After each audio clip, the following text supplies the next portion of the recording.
Okay, so we are very excited to have Sister Mary Helen Kashuba presenting this session called Social Justice and Literature at PSMLA's first ever virtual conference. My name is Rich Madel. I am your session host. I'm hosting along with Edith. This session is being recorded. If you are tweeting or posting on social media, we welcome you to include @PSMLA1 and hashtag PSMLA21 so we can see and share all of your thoughts. For attendance purposes, please be sure that your displayed name matches your registered name. And then please join me in welcoming Sister Mary Helen Kashuba. Merci. Merci tout le monde. Alors, on va commencer tout de suite. Je vais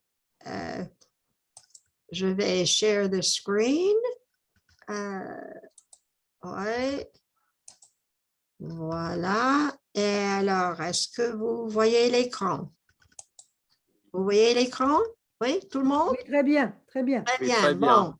Bon, alors on va commencer. La justice sociale et la littérature, évidemment, ce sera la littérature française. Et alors, voici ce que je me propose de faire. Naturellement, nous allons parler du rôle de la littérature dans la justice sociale, vous voyez. Les exemples que je vais choisir, j'ai deux auteurs du 19e siècle, Victor Hugo, où je vais discuter un de ses poèmes, Le Mendiant, que vous connaissez. Si vous ne connaissez pas, je vous donne le texte. Et puis Notre-Dame de Paris, mais je ne vais pas parler du roman de Victor Hugo, je vais parler de l'interprétation de la musicale, que je trouve une très bonne interprétation et de très bons exemples de la justice sociale, vous voyez. Ensuite, Émile Zola, je vais prendre quelques exemples tirés du Germinal. Pas le roman entier, mais quelques exemples dont vous pouvez vous servir. Pour le XXe siècle, j'ai choisi Léopold Sédar Senghor et son poème « Neige sur Paris ». Et finalement, Tahar Ben Jelloun, un écrivain contemporain, et je vais vous parler d'un petit livre qu'il a écrit qui est intitulé « Le racisme expliqué à ma fille » et un petit poème « L'enfant anonyme ». J'espère que ça vous plaira et si vous avez un commentaire à faire, bien sûr, levez la main, parlez-moi. Et j'ai une petite conclusion. Alors, quelques remarques sur le rôle de la littérature dans la justice sociale. Rappelez-vous, le poète n'est pas seulement poète, il est aussi prophète. Le poète est celui qui voit, une espèce de voyeur, pas dans le sens négatif, mais il voit, pas seulement l'avenir. J'avais une amie artiste qui disait que le poète et l'artiste is a seer, c'est anglais maintenant, seer, la personne qui voit. A seer, c'est quelqu'un qui voit. Seer, seer. Le poète et l'artiste créent des images et des personnages. Et dans ce sens, il ou elle peut provoquer une émotion qui peut nous transmettre un message peut-être mieux que la façon directe. Par exemple, on sympathise avec Jean Valjean, mais est-ce que vous pouvez reconnaître son double chez nous? Alors, d'abord, Victor Hugo. Quelques mots sur Victor Hugo, si vous avez oublié, petite révision. Être Chateaubriand ou rien, c'était sa devise. Dans le sens de la justice sociale, peut-être qu'il a dépassé Chateaubriand, n'est-ce pas? Il a l'œil visionnaire dont nous avons parlé. Oui. Et dans son œuvre, il contraste le bien et le mal, grotesque et beau. Facilité d'expression, comme ça, il est très accessible à nos élèves.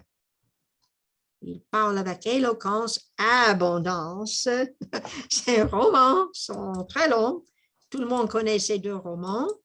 Je ne vais pas beaucoup parler des Misérables, mais certainement, avec la musicale, vous pouvez peut-être faire des applications pour la justice sociale également. Alors, Victor Hugo s'adresse à ceux qui vivent en marge de la société. Dans Notre-Dame de Paris, par exemple, vous avez Esmeralda et Quasimodo. On va parler d'eux tout à l'heure, un peu plus en détail. Dans Les Misérables, par exemple, vous avez Jean Valjean, Fantine et Cosette, voyez. Et dans Le Mendiant, que je vais vous montrer, nous avons certainement un message de justice sociale. Voyez. Alors, dans le poème, nous avons le mendiant qui passe. Le poète l'invite à entrer chez lui. Il est chez le poète. Le poète lui demande son nom. Il dit « Je me nomme le pauvre ». Son manteau est troué parce qu'il est pauvre, évidemment, mais nous voyons une transformation. On voit des étoiles. Et certainement, nous pouvons discuter un peu le symbolisme. C'est un poème assez accessible.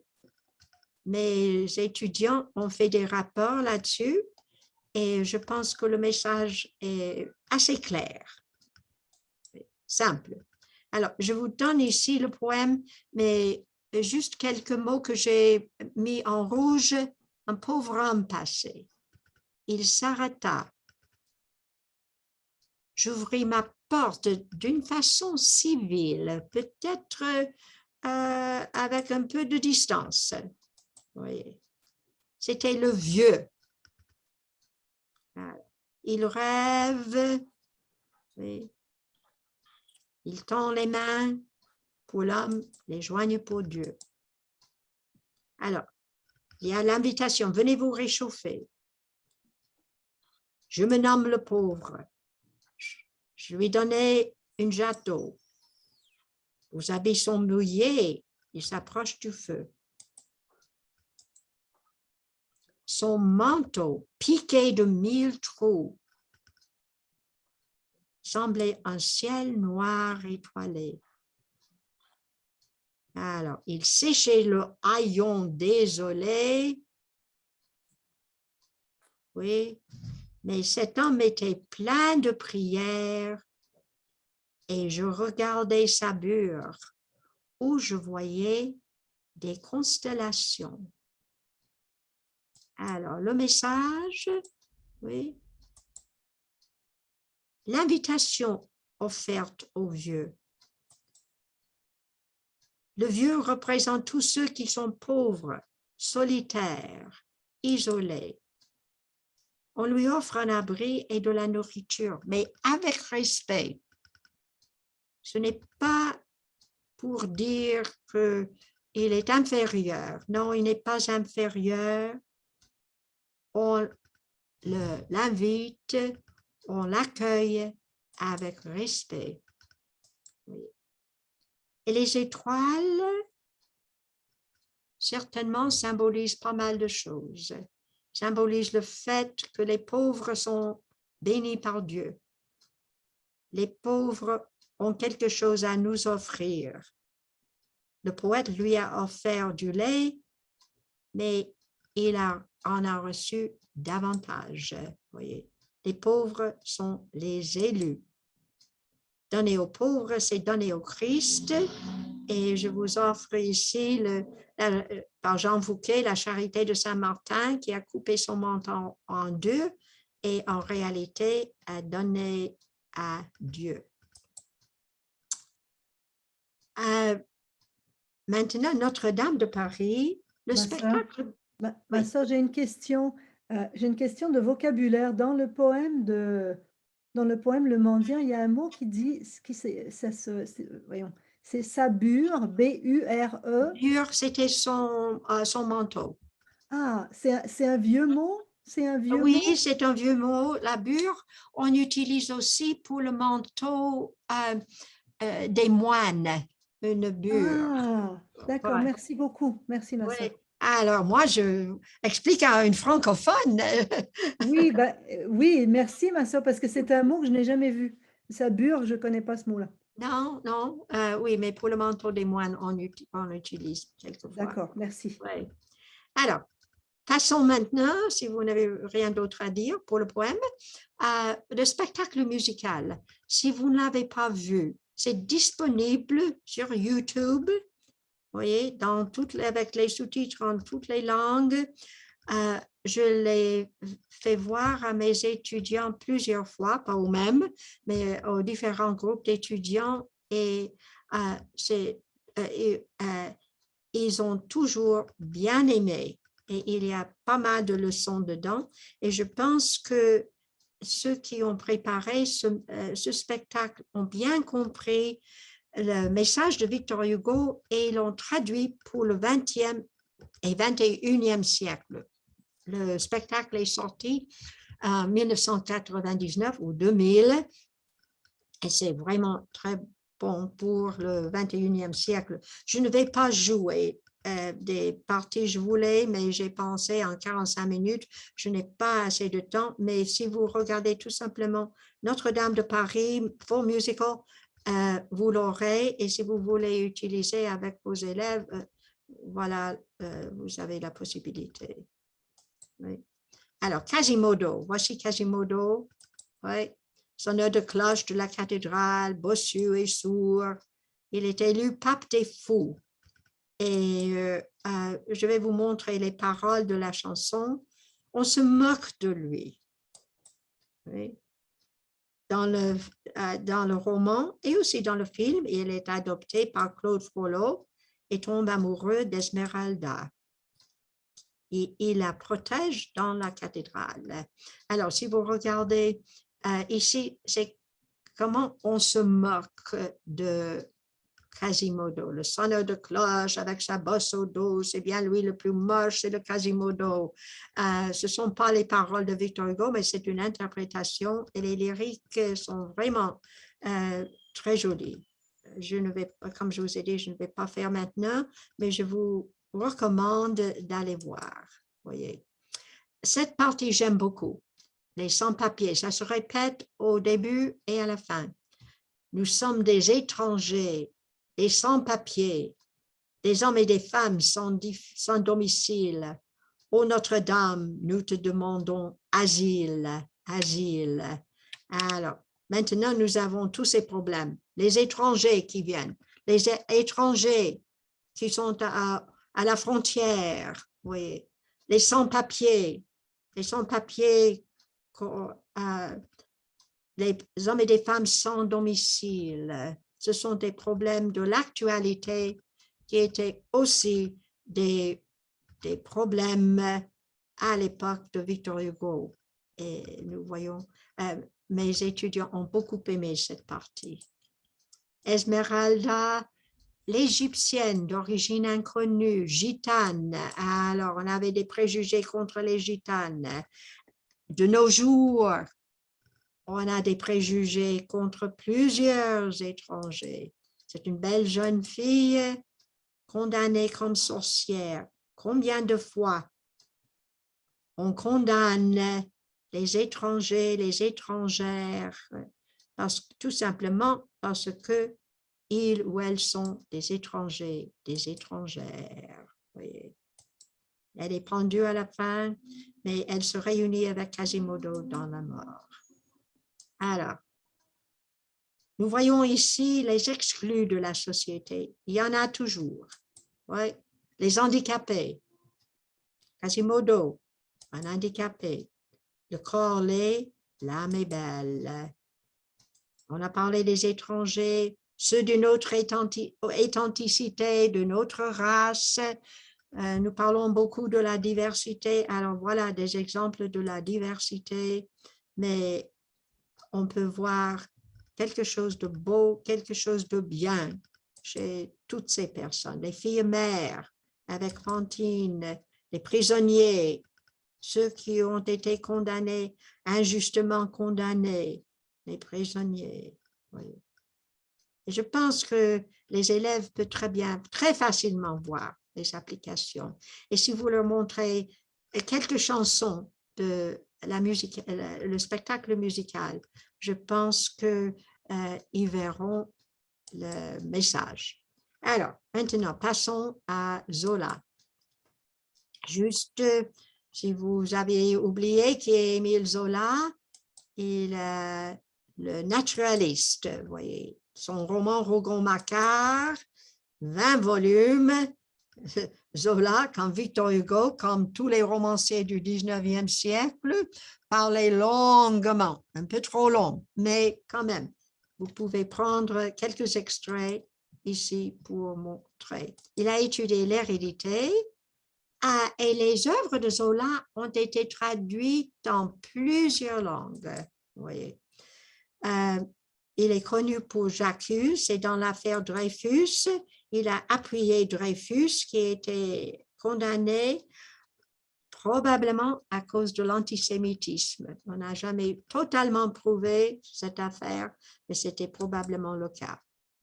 Alors, le livre Germinal, le roman, c'est un roman où il s'agit de la vie des mineurs autour de l'île. Et c'est intéressant que c'est une copie d'une carte postale de l'époque. Il n'y a plus de mines autour de l'île, mais les conditions décrites par Zola sont applicables à nos jours. C'est intéressant que Zola y avait vécu avant d'écrire le roman pour avoir une bonne connaissance du pays. Il parcourt les corons. Les corons sont des villages, oui, des mineurs. Il est descendu dans la fosse et il a été présent à la fosse Renard au moment de la grève. Il décrit une grève. Ce n'est pas cette partie que je choisis pour vous, mais vous pouvez très bien faire ça si vous voulez. Et donc, la fusillade dans le roman est inspirée par l'actualité.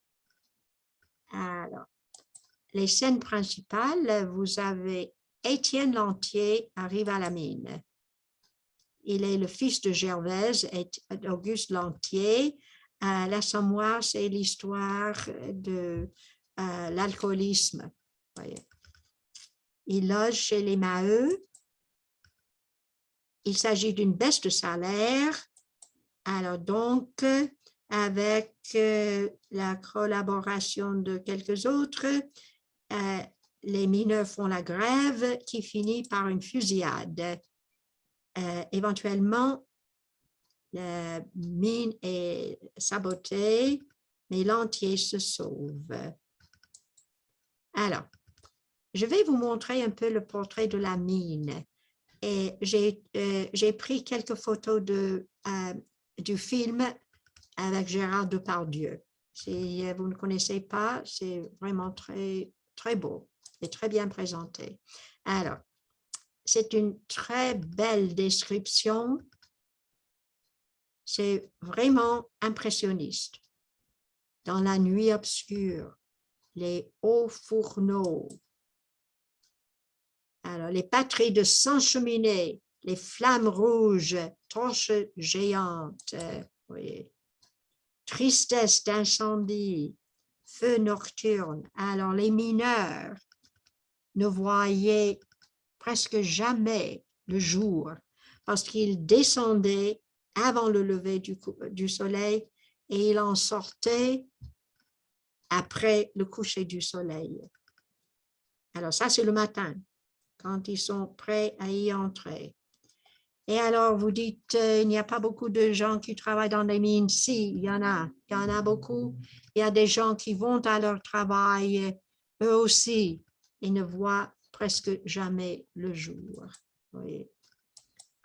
Vous avez la mine qui dévore. Oui. Aucune aube ne blanchissait dans le ciel mort. Et la bête méchante, il compare la mine à une bête. Et la bête l'air gêné par sa digestion pénible de chair humaine. Comment la mine dévore les mineurs, les hommes et les femmes et les enfants, parce que c'était à l'époque où les enfants aussi travaillaient. Voyez. Dans la première partie, vous voyez la descente des mineurs. L'entier est embauché, mais il prend la place d'une morte. J'oublie le nom de la morte, mais on dit, oh, je me rappelle pas. Oh, elle est morte hier. Voilà, tu peux prendre sa place. Alors, juste cette petite ligne, peu de valeur sur la personne. Oh, tu peux prendre sa place. Elle est morte hier. Oui. Et puis, la descente dans les ténèbres. Le travail est difficile. Étienne rencontre Catherine qui partage le déjeuner. Mais tout le temps, l'absence de la lumière. Alors, cette partie-ci, j'ai souvent utilisé avec mes étudiants. Je l'ai fait aussi en anglais avec une autre classe que je fais, une classe de Interdisciplinary Honors, et j'ai fait ce contraste avec les deux familles. Vous avez les Maheu, 7 enfants, maladie pour tout le monde, les enfants et les femmes travaillent. Voyez. Petite maison, une seule chambre, tout le monde ensemble. Voyez. Il manque de nourriture. Voyez. Les crédits épuisés, ils ne peuvent plus avoir de la nourriture. Et par contraste, dans la deuxième partie, ces parties-là sont assez faciles à lire. Si vous avez des élèves assez avancés, juste quelques parties, vous pouvez prendre comme contraste. Voyez. Alors, les Grégoire sont les riches, grande maison, ils ont des domestiques, voilà, un beau dessert. Chez les Maheu, on n'a rien à manger, toujours de la lumière, contrastée avec les ténèbres des Maheu. Leur fille Cécile est gâtée, elle se lève à 10 heures, tandis que les mineurs se lèvent à 3 heures du matin pour être dans la mine à 6 heures, à 5 heures, voyez. Il y a pas mal de scandales, des scandales de famille. La femme de Maheu vient chez eux pour demander de l'argent. On leur donne des vêtements usés. Ce n'est pas dans nos habitudes de vous donner de l'argent. Ce n'est pas dans nos habitudes. Alors, je pense que le contraste est frappant et c'est aussi quelque chose qui existe dans notre société, bien sûr. Le contraste entre ceux qui ont et ceux qui n'ont pas. Voyez. Voilà. Vous voyez les mauvaises conditions de travail. Ça existe toujours. Pas seulement au 19e siècle dans les mines. Le travail des femmes et des enfants. Heureusement, nous n'avons plus le travail des enfants et nous avons, mais quand même, à ce moment-là, il n'avait aucun moyen de recours sans nécessité de vie. Combien de personnes existent dans notre société sans nécessité de vie? Les ténèbres représentent le manque d'espoir. La situation ne va pas changer. Pourtant, je dois dire que le roman de Zola a provoqué des changements dans la législation. On a coupé les heures, on a accordé le droit de grève et le droit de syndicat. Le roman de Zola finit aussi. Le mot germinal indique l'espérance de la récolte. Et la situation, Zola a l'espoir que la situation va changer, qu'on pourra changer la situation. C'est ce qui est important. Alors, maintenant, Senghor. J'ai pris le poème Neige sur Paris. Je ne sais pas si vous le connaissez. Alors, 2 mots sur Senghor. Président du Sénégal de 1960-1980. Et entre parenthèses, le Sénégal est resté un pays relativement stable, certainement à cause de l'influence de Senghor. C'est un poète et un homme politique, nationalité française et sénégalaise. Il a fait des études en France où il a rencontré pas mal de préjugés. D'ailleurs, il est le premier Africain dans l'Académie française. Et si vous ne connaissez pas la négritude, je pense qu'il vaut mieux, c'est une bonne idée de familiariser vos élèves avec ce mouvement littéraire et politique, surtout dans les années 30 et 40. C'est intéressant de voir que ça fait presque un siècle. Et est-ce que la situation a vraiment changé? Oui. Est-ce que l'importance des Noirs s'est vraiment améliorée? Certainement un peu, mais quand même, on a toujours besoin d'améliorer cette situation. La négritude a été liée à l'anticolonialisme et nous allons voir dans ce poème quelques phrases de Senghor sur le colonialisme. Sartre a appelé la négritude la négation de l'homme noir. Voyez. Alors, la poésie de Senghor, si vous ne connaissez pas, certainement, il parle de la négritude, contraste entre Afrique et Europe, mais il a une certaine qualité incantatoire. C'est comme une prière, voyez, comme une chanson. Il parle beaucoup de la femme, de la nature vaste et pure de l'Afrique et de la beauté. Senghor n'est pas facile à lire, mais le poème comme Femme noire, le tom-tom sont très accessibles et ce poème-ci aussi est vraiment très accessible. Voyez. Alors, Neige sur Paris, c'est le jour de Noël. On chante Paix aux hommes. Le poème, c'est une prière. Il montre comment Dieu couvre la ville avec la blancheur de la neige, qui pour lui symbolise le pardon des péchés. Mais il rappelle les péchés du colonialisme et sa réaction. Alors, je vous donne le poème, on ne va pas tout lire parce que j'ai encore un autre auteur que j'aimerais partager avec vous. Je pense que nous avons le temps quand même. Mais regardez, quand nous lirons le poème ici, blanc, blanche, purifiée, oui, mort blanche.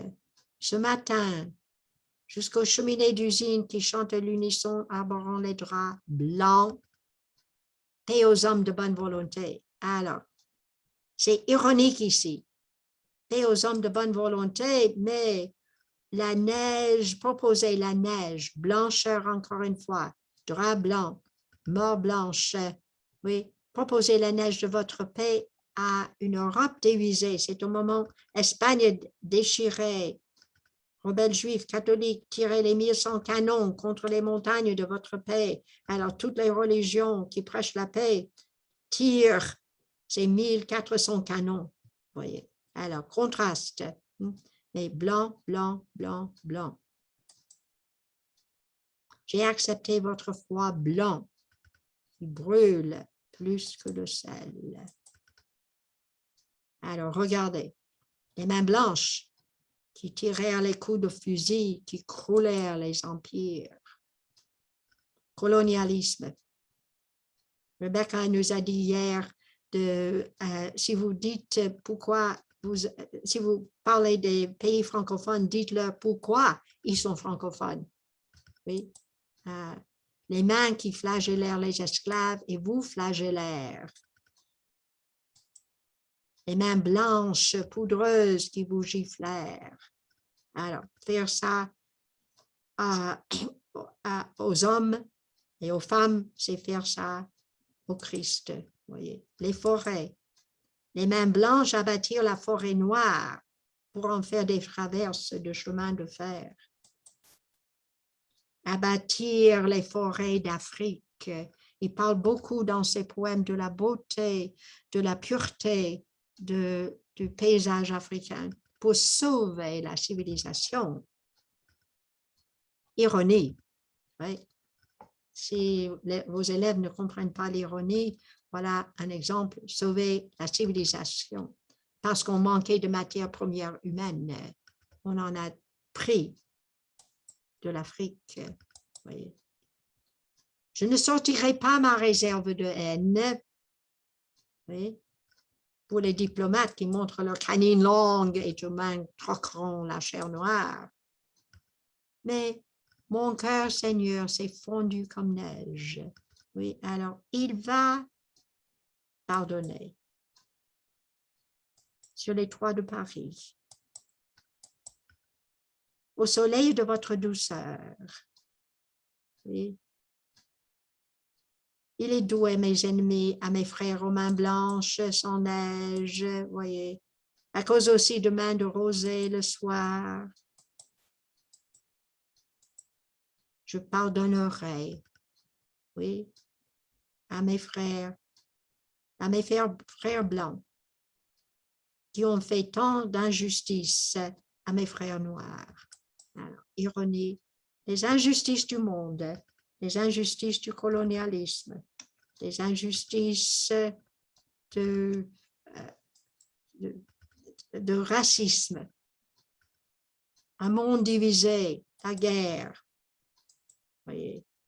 l'esclavage, oui, on dit que l'esclavage a terminé, oui, peut-être bien, mais il y a d'autres sortes d'esclavage qui continuent, de racisme. Mais il faut pardonner, comme Dieu pardonne. Et finalement, Taha Ben Jaloun, je ne sais pas si vous le connaissez, je l'ai découvert cette année parce que je fais un cours du XXe siècle. Et j'ai trouvé son poème « L'enfant anonyme » et alors j'ai exploré davantage. Alors voici Taha Ben Jaloun, il est né au Maroc. En 1947, il y a, on ne sait pas si c'était 47 ou 44, il y avait quelque chose avec son certificat de naissance. Il a fait ses études à une école bilingue arabo-français. Ouais. Il a fait des études de philosophie. Voyez. Quand il était jeune, il a été emprisonné pour avoir assisté à une manifestation. Et il déménage en France où il est resté. Il a fait ses études de philosophie en français et il préfère parler français et écrire en français. Il a fait psychopathologie sociale. Je ne sais pas exactement ce que c'est, mais je n'ai jamais entendu parler de psychopathologie, mais c'est vraiment important. Mais il a choisi d'écrire en français. Il est romancier et poète. Si vous pouvez, lisez vous-même L'enfant de sable. C'est l'histoire d'une famille d'une famille arabe, marocaine, qui avait plusieurs filles et le père voulait absolument un fils. Et alors, il disait que le dernier enfant sera fils, sera homme, même si c'est une femme. Alors, c'était une fille. Et on l'a élevée comme un homme. Alors, il parle du rôle de la femme dans ces pays. Et ce n'est pas seulement dans ces pays arabes, mais c'est partout le rôle de la femme. La nuit sacrée suit. Il y a pas mal d'aspects du rêve dans son œuvre. réalisme magique et même surréalisme. Il a toutes sortes de qualités. Mais c'est facile à lire, très facile à lire. Je ne sais pas si vous pourriez donner à vos élèves, mais pour vous-même, oui, pour bien comprendre. C'est une sorte de littérature mystique. Il est artiste et poète. Et à l'insu du souvenir, c'est là où vous trouvez l'enfant anonyme, mais dans la remontée des cendres, il parle de la guerre d'Irak et le meurtre des réfugiés palestiniens au Liban. Oui. Et la dévastation de la guerre, c'est vraiment très beau. Alors, si vous regardez le fond, il est aussi artiste. Il était artiste avant de devenir poète, vous voyez, et il est musulman. Il a été inspiré par l'univers islamique. Et vous voyez ici la simplification des lignes. Et dans ces vitraux, on voit l'exaltation de la couleur et de la lumière.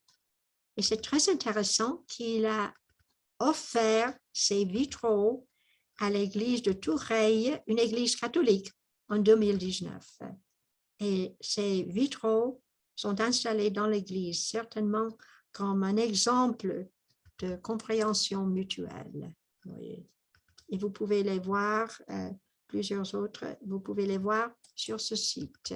Voici encore des vitraux qui vivent grâce à la lumière qui danse, ne peuvent qu'ajouter de l'esprit joyeux à une spiritualité qui rend les gens heureux. Un peu comme Matisse, n'est-ce pas?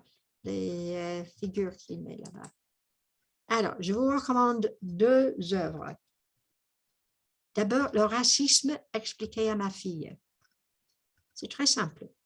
Et c'est disponible sur le web. Vous pouvez la voir. Juste mettez le racisme expliqué à ma fille. Vraiment très simple. Et il donne, on ne naît pas raciste, on le devient. Ouais. Apprendre, s'éduquer, réfléchir, chercher à comprendre, se montrer curieux de tout ce qui touche à l'homme. La guerre. Alors, je pense que c'est vraiment bien. Les guerres peuvent avoir des causes différentes, souvent économiques, mais en plus, ils se font à nom de la supposée supériorité d'un groupe sur un autre. Oui. Alors, on peut dépasser pas seulement la guerre, mais le racisme par le raisonnement et par l'éducation. Pour y arriver, il faut décider de ne plus avoir peur du voisin, de l'étranger. Oui. Il parle aussi du colonialisme. Le colonialisme est une domination. Le colonialiste pense que c'est de son devoir d'aller apporter la civilisation à des races inférieures. Le colonialisme est un racisme à l'échelle de l'État. Et il utilise l'exemple de l'Algérie. Et pour être positif, il parle des visages. Chaque visage est un miracle. Chaque visage est le symbole de la vie. Chaque visage mérite le respect. Et alors, je vous offre l'enfant anonyme. Alors, il s'agit d'un enfant endormi. Oui. Il se prenait pour un navire, il aimait l'école, les fenêtres, il rêve. Quand j'aurai appris l'histoire et les navires, je partirai sur l'eau, ses projets de l'avenir. Il est jeune, il est enfant, il va faire toutes ces choses-là. Entre parenthèses, ce sont des dessins, des vitraux de l'auteur lui-même, Benjaloum. Oui, alors, il pense à une maison, tout ça. Il rêvait. Alors, il est jeune. Un jour, il descendit dans la rue avec ses camarades. Comme eux, il leva le poing pour défier le ciel amer et les forces de l'ordre. Son petit corps, léger, un papillon écrasé, perdu, rêve abrégé.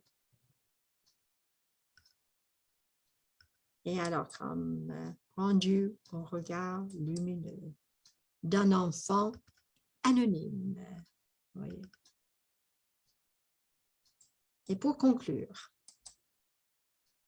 à l'insu du souvenir, 1980, mais nous voyons plusieurs qui se font tuer dans des manifestations pour la justice. Voyez. Et comme conclusion, je vous offre une pensée pour la justice sociale. Les dictateurs commencent par éliminer les poètes, les artistes et les musiciens. Pourquoi?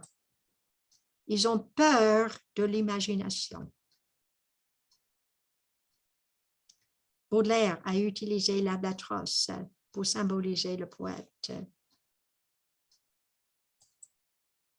Si vous pouvez imaginer un monde meilleur, vous pouvez le créer. Ces auteurs nous ont montré les problèmes, mais ils nous ont indiqué un chemin à améliorer notre monde et notre vie. Donc, je pense que nous devons suivre les artistes et les poètes. Et avec 3 minutes qui restent, je vous remercie. Alors, si vous voulez faire un commentaire, voilà, vous avez la parole pour 3 minutes. Merci mille fois, sister. Merci. Est-ce que tu comprends, Rich? Tu comprends le Un français? Un peu? Un poco. Un poco. Bien. Un poquitito nomás. Alors, j'espère que je vous avais quand même donné quelques points pour réfléchir. Ouais. Vous avez quelque chose à dire? Ma sœur, moi, je voudrais faire un commentaire. Oui. J'aime beaucoup ce que vous avez dit à la fin. Si vous pouvez imaginer un monde meilleur, je l'ai écrit, vous pouvez le créer et de suivre les artistes et les poètes qui nous invitent à imaginer. Merci, ça m'inspire beaucoup. Merci beaucoup.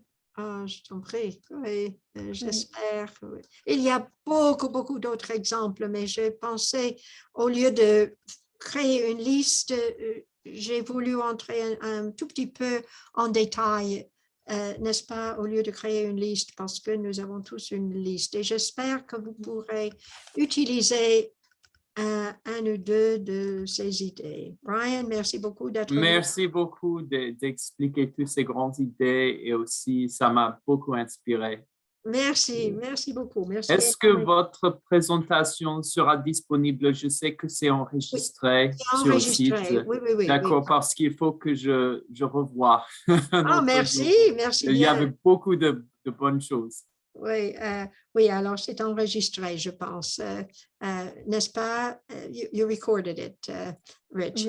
Oui, bien. Et je vais, Ryan, vous avez besoin de Act 48? Oui. Attendez, je vais mettre ça dans le chat. Je vais faire ça tout de suite. Merci. J'arrive. Attendez-moi, j'arrive. Je copie et je mets ça dans le chat tout de suite. Merci. Oui. All right. Oh, c'est déjà fait. Oui, c'est déjà fait? Oui, c'est Rich qui l'a fait. Rich, you already did. Thank you. Alors. Merci beaucoup. Merci beaucoup. I was following along. We have 1 minute. Yes, so on behalf of PSMLA, we want to thank everybody for attending this session, whether live or recorded.